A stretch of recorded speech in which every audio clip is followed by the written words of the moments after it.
خواتین و حضرات، عطیہ سید آپ کی خدمت میں ایک اور افسانہ لے کے حاضر ہوئی ہے۔ کیسے ہیں آپ لوگ؟ ٹھیک ہیں؟ خوش و خرم ہیں؟ خوشی ہوئی کہ آپ بھی خوش و خرم ہیں۔ آج جو کہانی میں آپ کو افسانہ ایکچولی کہنا چاہیے سنانے لگی ہوں، اس کا نام ہے بلقیان کا بت۔ دنیا کے نقشے پہ ایک ننھا منھا ملک ہے، پانی کی قطرے کی طرح اپنے لرزتے ہوئے وجود کو سنبھالے ہوئے۔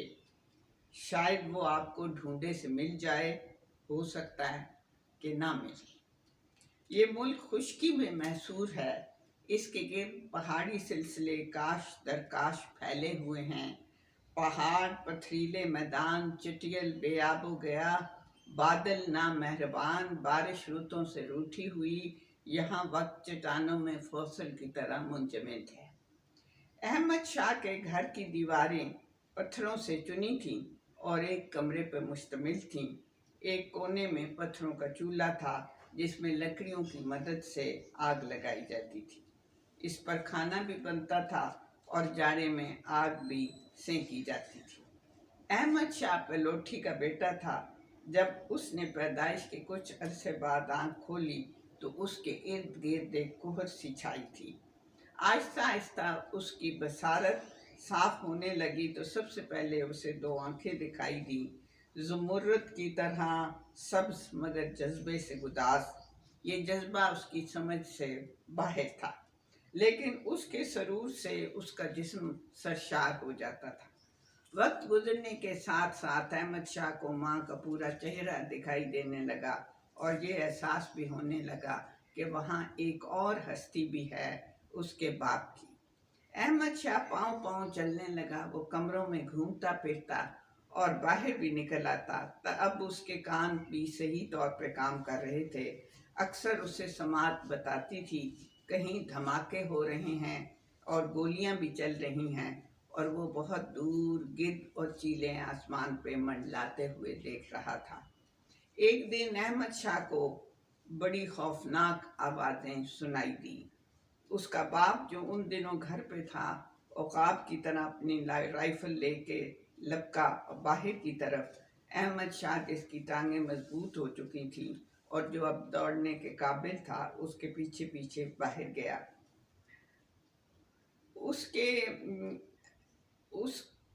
احمد شاہ جو اب دوڑنے کے قابل تھا، اس کے پیچھے پیچھے باہر گیا۔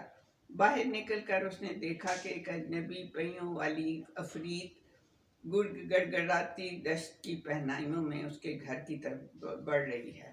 انہوں نے باپ کو پکارا۔ باپ نے احمد شاہ کو کہا کہ وہ گھر کے اندر چلا جائے۔ احمد شاہ باپ کے حکم کے مطابق اندر چلا گیا، مگر دروازے کے پٹ سے چپکا سارا معاملہ دیکھتا رہا۔ اجنبی عفریت پر سوار مردوں نے نیچے چھلانگ لگائی اور اس کے باپ سے سرگوشی کے انداز میں کچھ کہا۔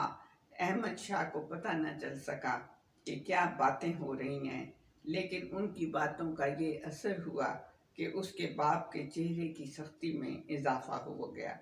وہ گھر کے اندر آیا اور احمد شاہ کی ماں کو بتایا کہ وہ جا رہا ہے اور معلوم نہیں کب لوٹے گا۔ پھر اس کی نظر دروازے کے پٹ کے پیچھے چھپے ہوئے احمد شاہ پر پڑی۔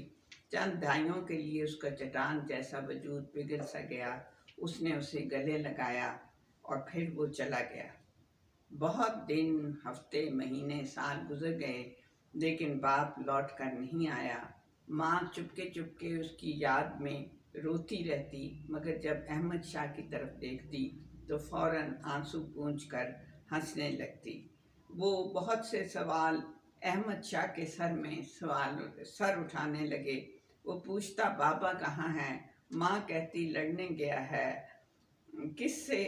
ماں بتا نہ سکتی اور کہتی دشمن سے۔ دشمن کون ہے؟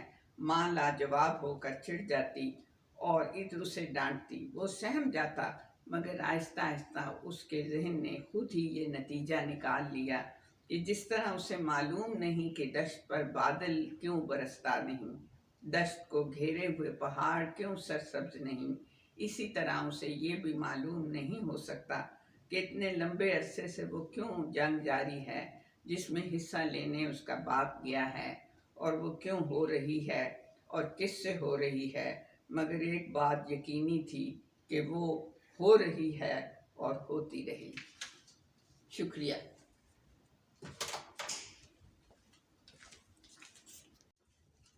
شکریہ۔ یہ کہانی کا پہلا حصہ تھا، اور اس کا دوسرا حصہ میں انشاءاللہ اگلی قسط میں بیان کروں گی۔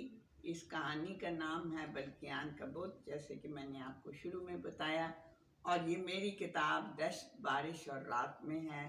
اگر آپ پڑھنا چاہیں تو خود بھی پڑھ سکتے ہیں، سننا چاہیں تو ہم سنانے کو تیار ہیں۔ شکریہ۔